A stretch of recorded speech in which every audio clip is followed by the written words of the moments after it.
Niona tamin'ireo tompon'andraikitra sy ny talia rehetra eo anivon'ny ministera an-tantany androany maraina teny amin'ny OLEP Ambatobe Andriamatoa Antelma Raparany ministry ny tontolo iainana sy ny ala.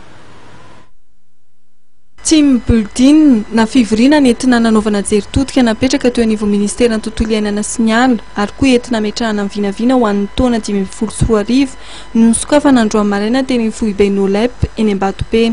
Fotoana izay nahafahana Andriamatoa Antelma Raparany ministry ny tontolo iainana nanazava ireo asa miandry ity departemanta ity.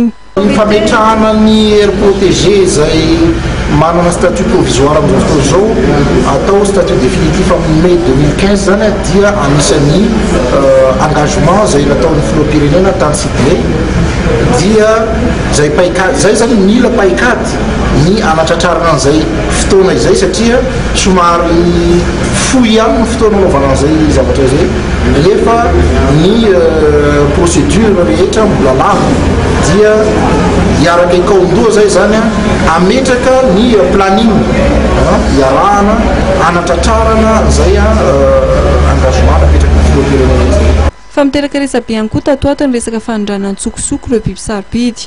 Ambara ministry ny tontolo iainana sy ny ala fa tambazotra lehibe no ambadiky ny raharaha toy itony. Io le fanaovana trafikana biby na sokatra ireo dia anisan'ny réseau mitovy amin'ny réseau fanaovana manao andramena mitovy amin'ny réseau manao volamena ihany koa dia jerentsika akaiky io andeha ho any Majunga ny tenako andeha ho any mijery hoe ahoana ny fomba ahafahana mampijanona tanteraka anio ary araka volazao tamin'ny directeur teo sy tokony atao zareo zany andray andraikitra na iza izy dia tsy maintsy mipetraka ambanin'ny lalàna daholo.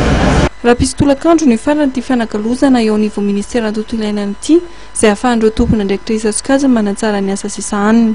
Andrasana amin'izany ny fehi-kevitra izay hamarinitana ny fomba fiasa amin'ity taona 2024 iny.